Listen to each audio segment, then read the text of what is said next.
धन की तो तीन ही गति है। शास्त्र कहता है धन की तीन गति है। पहला है भोग, दूसरा है दान और तीसरा है नाश।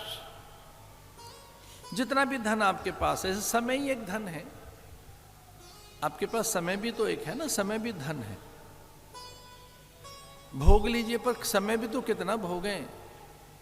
बच रहा है तो दूसरों के हिस्से में समय दें, समाज के लिए, देश के लिए, अपनों के लिए, परिजन पुरजन बंधु बांधवों के लिए थोड़ा समय भी दान करिए। समय आज है नहीं हमारे पास। माता पिता के लिए समय नहीं है, अपनों के लिए समय नहीं है।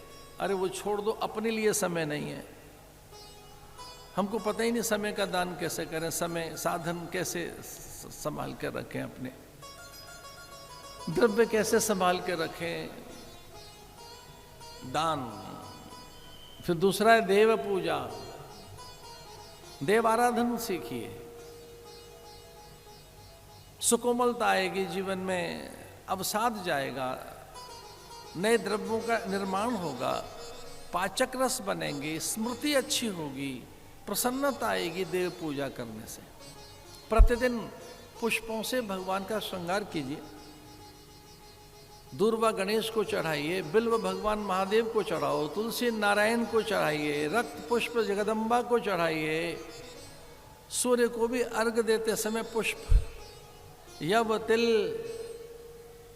मधु, शर्करा, ऐसे इससे भगवान का अभिषेक कीजिए। स्वयं ग्रहण न करें, पहले भगवान को ही अर्पण करें। जो घर में भोजन बनाए कभी न लें, किसी भी स्थिति में कभी भी नहीं।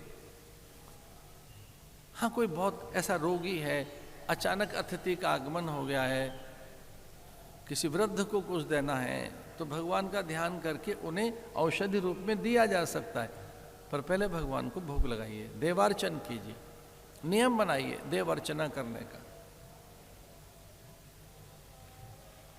एक हमारे साथ महात्मा रहते थे। प्रातःकाल के अभिषेक के समय जब वो मुझे भगवान की सेवा में देखते थे तो एक दिन काफ़ी झुझलाने लगे और बहुत रुष्ट हो गए मेरे से कि आपको इसकी आवश्यकता नहीं है, घंटों इसमें समय जाता है आपका, बहुत जल्दी उठकर आप पूजा पाठ में लग जाते हैं, आपको समाधि आती है, समाधि में बैठो, आनंद करिए। मुझे मालूम है आप समाधि में रहते हैं, पर ये 1.5-2 घंटे आप ऐसे ही व्यर्थ जैसा है, आपको आवश्यकता नहीं। मैंने कहा इसमें रस आता है, बड़ा आनंद आता है।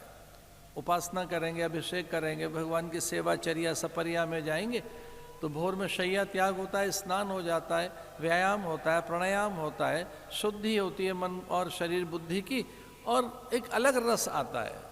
अरे इसमें कुछ रस नहीं है, उन्होंने कहा।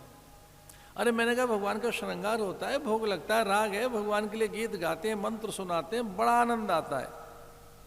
और